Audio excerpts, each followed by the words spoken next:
Eibarko udalak bat egin du beste behin ere mugikortasunaren Europako astearekin, oraingoan oinez eta bizikletaz segurtasunez ibili lelopean.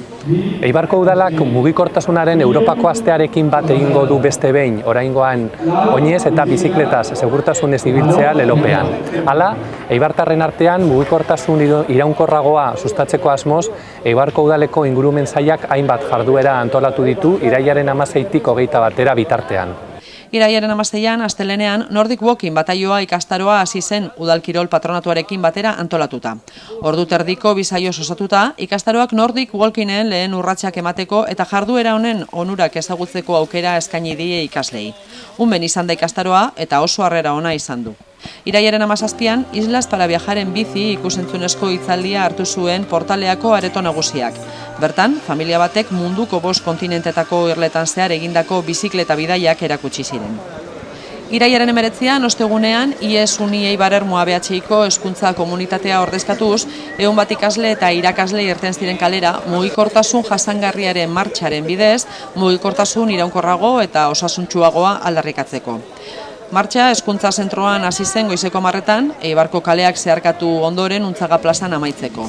Bertan, ikasleek mugikortasun jasangarriarekin lotutako jardueretan parte hartzera animatu zituzten hiritarrak.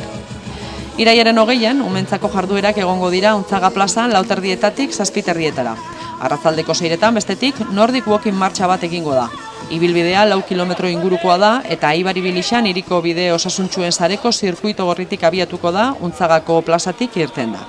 Irailaren 21an, azkenik Untzagako plazak bigarren eskuko bizikleten eta mugikortasun jasangarriarekin lotutako objektuen salerosketa azoka hartuko du goizeko 10:00 ordu 2:00. Azokan parte hartzeko, saldu nahi diren bizikletak eta mugikortasunarekin lotutako gainontzeko objektuak Untzagara eraman behar dira goizeko 8:30 eta 10:00 artean. Azoka ixtean, ordu 2etan, saltzaileak azokara itzuli beharko dira, salmentaren zenbatekoa edo saldu ez diren artikuluak jasotzera. Goiz osoan zehar gainera, Untzagan bertan bizikletak konpontzeko doako tailerra egongo da.